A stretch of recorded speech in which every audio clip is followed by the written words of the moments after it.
안녕하세요. 글로벌 리스크 책의 조이준입니다. 오늘은 저희가 오랜만에 북한 얘기를 한번 해볼까 합니다. 북한이 뭐 전 세계 암호화폐나 전 세계 해킹을 한다는 건 뭐 하루 이틀 얘기가 아니고요. 저희가 어제 전해드린 소식에도 이제 해킹이 단순히 어떤 뛰어난 컴퓨터 조작자들의 그리고 아니면 범죄 조직들의 수단이 아니고 국가적 차원에서 이루어지는 거라고 말씀드렸습니다. 그럼 북한 해커들은 도대체 어느 정도까지 몰래 숨어 들어가 있을까요? 특히 코로나 이후에 재택근무가 활성화되면서 이런 해커들이 몰래 침투하기에 몰래 회사원이 돼가지고 그 회사에서 암약하고 있기에 정말 좋은 상황이 됐거든요. 그런데 북한이요. 암호화폐 기업만 골라서 전문적으로 전 세계 900여 곳에 직원들을 몰래 보내놨다는 분석이 나왔습니다. 북한이 참 바쁩니다. 러시아에 특수부대도 파견해야 되고 자신들이 기른 해커들은 또 몰래 저 글로벌 회사들의 직원으로 보내야 되고 북한이 참 열일을 하고 있는데요. 블록체인 보안 전문가 잭이란 사람이요. 자신의 분석을 공유한 건데 북한 여권이 후원하는 해커들이 전 세계 암호화폐 산업 내 900개 이상의 일자리를 점유하고 있다라고 했습니다. 이 잭이요. 어떻게 이 북한 해커들을 추적했는지는 자세히 밝히지 않았습니다. 그런데요. 이 사람이 소프트웨어 개발 직종을 중심으로 최대 920개 일자리에 북한 사람들이 침투했을 가능성이 있다라고 한 거는 블록체인상의 급여 이체 내역을 추적한 거거든요. 요것만으로 명확하게 할 수 없지만 블록체인 내의 급여 이체 내역이 그리고 북한과 관련된 블록체인 내의 그 계좌들로 지갑들로 오고 가는 거를 살펴본 결과 그 정도 될 것 같다라고 추정한 건데 상당히 북한 해커들의 침투가 어마어마하다는 걸 알 수 있습니다. 제 분석으로 보면요. 북한 IT 인력에게 지급된 급여 총액은 올해 최소 1,658만 달러, 약 224억 원에 달한다고 밝혔는데요. 평균 월급이 3,000에서 8,000 달러임을 고려할 때 최소 345명에서 최대 920명이 실제 활동 중일 수 있다라고 한 겁니다. 제 분석에 따르면요. 이 해커들은 단순히 암호화폐로 수입을 벌기 위해 단기 취업을 하는 것이 아니라 기업 내부의 보안 체계를 탐색하고 해킹이나 자금 탈취를 목적으로 정식 직원으로 위장 취업하고 있는 거다라고 하는 겁니다. 단순히 월급만 받기 위한 게 아니고요. 들어가서 이 회사의 약점을 알아내고 그걸 통해서 필요할 때 언제든 해킹할 수 있도록 미리 준비하고 있는 거죠. 잭은 이들이 미국 거주를 주장하고 있으면서도 IP 주소가 러시아, 베트남, 우즈베키스탄 등으로 찍히거나 신원 확인, 그러니까 KYC라고 그러죠. 신원 확인에 실패하거나 GitHub의 사용자명을 빈번히 변경하는 경우가 있었다고 설명합니다. 그리고 한 명이 입사한 뒤에 추가 인력을 추천하는 방식으로 조직적으로 산업에 침투하고 있는 사례도 포착됐다고 하는데요. 이게 왜 가능하냐면 당연히 재택근무고 서로 얼굴 볼 일이 없기 때문에 그렇습니다. 이들의 공통적인 특징에 대해서 업무 성과가 낮다고 평가했습니다. 그리고 다중근무 이력, 여러 군데서 일한 근무 이력이었고 내부 커뮤니케이션 회피 등이라고 하는데요. 뭐 사실 영어를 잘 못하니까 내부 커뮤니케이션은 회피하고 있겠죠. 그리고 잭은 다수의 중소형 암호화폐 스타트업들이 임재난에 시달리니까요. 싸고 일 잘한다. 뭐 이렇게 자신을 포장해 놓은 레주메를 보고 이런 사람들을 채용할 가능성이 높다는 거죠. 이렇게 하면 침투 가능성이, 북한 해커들의 침투 가능성이 더욱 높아진다고 하는 것입니다. 이 같은 모습은요, 근데 암호화폐 산업 전체의 신뢰성과 안정성을 저해할 수밖에 없는데요. 북한 해킹 조직이 뭐 사실 올해만 해도 한 15억 달러 훔쳤잖아요. 그래서 전체 암호화폐 해킹의 거의 70%를 북한 하나가 차지하기도 했는데요. 이런 걸 보면 정말 국가적 차원에서 양성한 인력들이 그 사기업으로 몰래 들어갔을 때, 그러니까 스파이죠. 몰래 들어갔을 때 어느 정도의 큰 영향을 미칠 수 있는지를 북한이 그대로 보여주고 있다고 볼 수 있습니다. 기왕 북한의 암호화폐 얘기를 했으니까요. 이번에는 카자흐스탄의 암호화폐 얘기를 한번 해보겠습니다. 카자흐스탄이요. 우리에겐 잘 알려져 있지 않지만 암호화폐, 그러니까 코인을요. 외환보유고처럼 쓰기로 한 나라라고 합니다. 준비금을 마련해두고 하는데 압수한 자산과 그리고 나라에서 직접 채굴을 한다고 해요. 나라에서 암호화폐 채굴 기업들한테 허가를 내주고 거의 직접 채굴을 하는데 무려 이 카자흐스탄에 나는 전기의 30%를 거기에 배정을 해서 아주 대규모로 채굴할 수 있도록 만들어주고 있다고 합니다. 그 소식 한번 살펴보면요. 카자흐스탄 중앙은행은요. 지난 6월 30일 범죄자로부터 압수한 암호자산과 국영 코인 채굴을 기반으로 한 국가 암호화폐 준비금 설립 계획을 발표했다고 합니다. 카자흐스탄 국영 언론 카진폼이 보도했는데요. 중앙은행은 해당 준비금이 국제 국부펀드 기준에 부합하도록 투명성과 지속 가능성을 확보하겠다며 아울러 디지털 자산 규제 강화 및 합법적 생태계 조성도 병행 추진 중이라고 설명했습니다. 카자흐스탄 중앙은행은 압수된 범죄 자산과 정부가 통제하는 채굴 사업을 재원으로 하는 국가 암호화폐 준비금 설립을 발표했는데요. 중앙은행의 티무르 슬레이메노프 의장은요, 암호화폐의 변동성과 위험성을 인정하면서도 국가가 주도하는 형태로 운영할 경우 감독과 리스크 관리를 가능하게 할 수 있다고 강조했다고 합니다.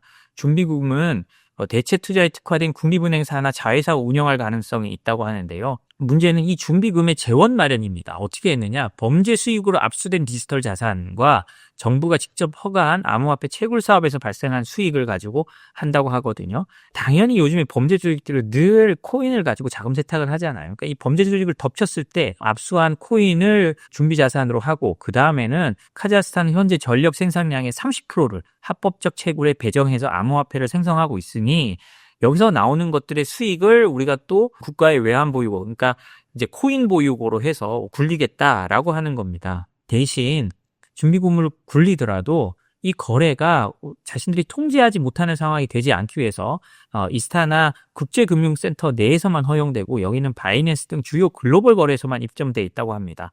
올해 들어가지고 카자흐스탄은 무허가 거래소 36곳을 폐쇄하는 등 아주 이게 단속에도 적극적이라고 하거든요. 그러니까 단속을 하면서 암호화폐 산업은 키우고, 그리고 카자흐스탄이 자원 부국이잖아요. 그 캐낸 석유와 가스 같은 걸로 발전을 해서 그걸 가지고 또 암호화폐를 채굴하고 있는 이런 식으로 움직여가고 있는 것 같습니다. 카심 조마르트 토카예프 대통령은요, 카자흐스탄 대통령은 지난 5월 크립토시티라는 시범구역을 도입해서요, 암호화폐를 실물 결제 수단으로 활용할 수 있도록 하겠다고 발표도 했습니다. 또 카자흐스탄의 디지털 개발부라고 있는데요, 여기서는 규제 합리화를 통해서 중앙아시아 최대의 암호화폐 허브로 도약하겠다라는 비전을 발표했다고 하네요. 이런 걸 보면 정말 암호화폐 산업이 어떻게 생각하면 카자흐스탄처럼 우리가 보면 세계의 중심 국가가 아닌 나라들이 암호화폐를 통해서 어떤 반전의 기회를 삼으려고 하는 그런 모습을 볼 수 있기도 합니다. 다음으로요, 트럼프 대통령의 소극적인 러시아 제재에 대해서 한번 알아보도록 하겠습니다. 트럼프 대통령이 바이든 행정부와 달리 러시아 제재에 굉장히 소극적인데요. 트럼프 대통령이 들어온 뒤에 거의 러시아 제재가 일어나지 않았습니다. 대신 오히려 제재 해제가 일부가 됐는데 뉴욕타임즈에서 보도한 내용을 한번 살펴보도록 하겠습니다. 트럼프 행정부의 대러 제재에도 소극적인 태도가 러시아에 유리한 전쟁 상황을 만들고 있다고 뉴욕타임즈에서 보도했습니다. 트럼프 대통령이 두 번째 임기를 시작한 지난 1월 이후 미국은 러시아의 우크라이나 침공과 관련해 새로운 제재를 내놓지 않았고요. 심지어 일부 제재는 오히려 완화됐다고 하는데요. 이에 따라 제재 효과는 약화되고 있고 중국과 홍콩을 통한 제재 회피가 다시 활성화되고 있다고 합니다. 이거는 계속 여러 차례 나왔는데요. 우크라이나 입장에서는 정말 너무나 다급한 상황이죠. 그래서 우크라이나 자체적으로 중국과 홍콩에 제재를 하고 있기도 합니다. 우크라이나가 중국과 홍콩에 제재하는 게 무슨 의미가 있겠습니까만은 우크라이나의 의도는 자신들이 이렇게 먼저 시작을 함으로 해서 다른 유럽이나 나라들이 따라올 수 있도록 한다는 건데요. 유럽의 의견도 나눠 있지만 물론 유럽은 그 나뉜 가운데도 강경한 나라들이 훨씬 많지만 트럼프 대통령, 전 세계 돈줄을 가운데서 맡고 있는 미국이 움직이지 않으면 아무리 유럽이 강경해진다고 해도 그 효과가 반감될 수밖에 없거든요. 그래서 이런 것들이 굉장히 큰 문제를 만들고 있는데요. 과거 바이든 행정부에서는요, 2022년부터 2024년까지 매월 평균 170건 이상의 새로운 대러시아 제재를 발표했다고 합니다. 이 수치는 임기 말에는 3배 수준으로 확대돼가지고요. 이를 통해 총 6,200건 이상의 개인 기업 선박 항공기를 제재 대상으로 했는데요. 트럼프 대통령은 올 1월에 두 번째 임기를 시작한 이후 새로운 제재를 한 건도 발표하지 않았다고 하는 것입니다.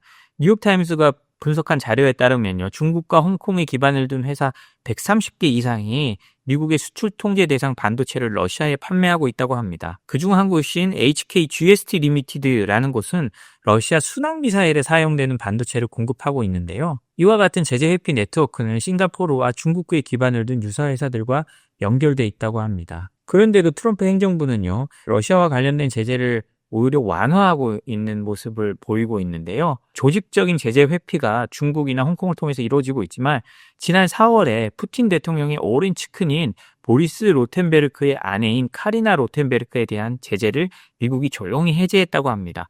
지난 2월에는 푸틴 러시아 재벌의 자산 압류를 목적으로 만들어진 클랩토 캡처 태스크포스가 해체되기도 했습니다.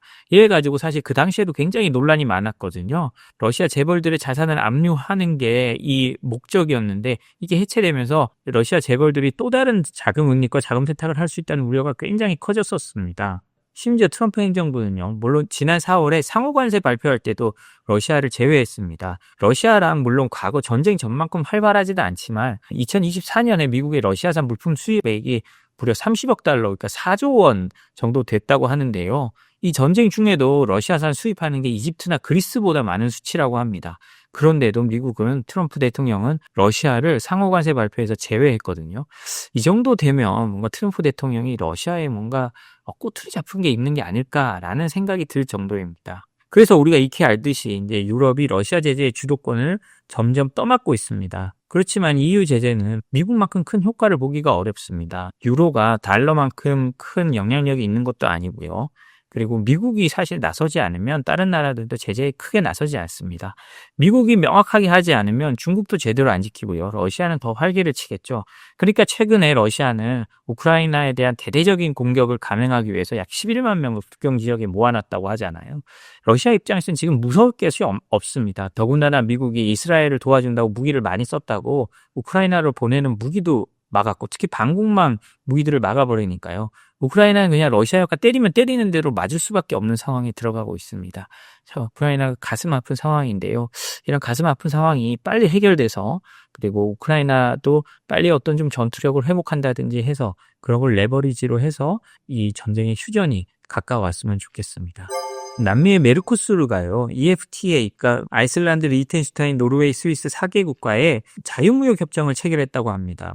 거의 10년 동안 한 거라는데, 우리가 전 세계가 지금 이렇게 저렇게 공급망이 갈리는 상황에서도 어떤 작은 공동체 안에서는 계속 합종 연행이 일어나고 있다는 걸 볼 수 있습니다.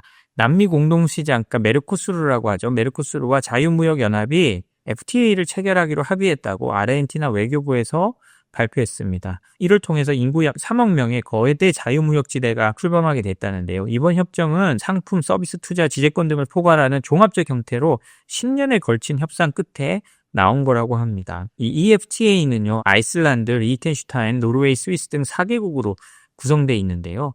이 EFTA의 국가들은 굉장히 작지만 메르코스르는 보면 브라질, 아르헨티나, 파라과이, 우루과이 이 4개국이 참여하고 있으니까요. 이 유럽과 남미의 4개국을 합하면 총 인구가 약 3억 명에 달하는 새로운 거대한 시장이 생기는 거라고 합니다. 양측의 국내 총생산 총합은요, 4.3조 달러에 달하는 아주 큰 규모의 경제 공동체가 생기는 거죠. 메르코스르는요, 2023년 12월에도 EU와의 FTA 협상을 마무리했지만 프랑스의 환경 농업 문제와 관련된 반발로 발효에 어려움을 겪고 있습니다. 브라질 대통령은요, 최근 프랑스를 국빈 방문해 마크롱 대통령에게 조속한 비준을 요청하기도 했는데요. 이게 어떻게 될지는 잘 모르겠습니다. 한국은 2006년에도요, EFTA와 이미 FTA를 맺었고요. 현재 발효된 상태입니다. 그런데 메르코스르와는 2009년부터 무역협정 협의를 하고 있는데 아직 큰 진전이 없는 것으로 알려졌다고 하네요. 그러니까 EFTA는 아이슬란드, 리히텐슈타인, 노르웨이, 스위스 4개국으로 되어 있는데, 유럽에는 EU의 모든 나라가 가입되어 있는 게 아니거든요. 스위스나 노르웨이나 이런 나라들은 스스로 중립국이고 정체성을 지키기 위해서 EU에 가입되어 있지 않습니다. 아이슬란드, 리히텐슈타인, 노르웨이, 스위스는 EU에 가입되어 있지 않는 나라로 EFTA라는 또 자신들만의 공동체를 갖고 있는 거거든요. 그래서 우리가 전 세계가 이렇게 공급망이 갈리는 와중에서도 이제 새로운 또 합종 연행이 일어나고 있다는 걸 볼 수 있습니다. 오늘 저희가 준비한 소식은 여기까지입니다. 그리고 저희 생크션 랩이 저희가 이제 요즘에 계속 말씀드리는데요. 방송 하단에 보시면 저희가 서울경제진흥원과 같이 하는 1:1 컨설팅 그리고 세미나 같은 사업들이 있습니다. 이 방송을 듣는 중소기업이 있으시면 신청해 주시면 저희 수출입을 전문적으로 10년 이상 미국에서 했던 미국 변호사가 직접 찾아가서 수출 컨설팅, 그다음에 계약서 사항 이런 것들을 잘 알려드리니까요. 꼭 저희 서비스 이용해 주시면 감사하겠습니다. 네, 그러면 다음 이 시간에 뵙겠습니다. 감사합니다.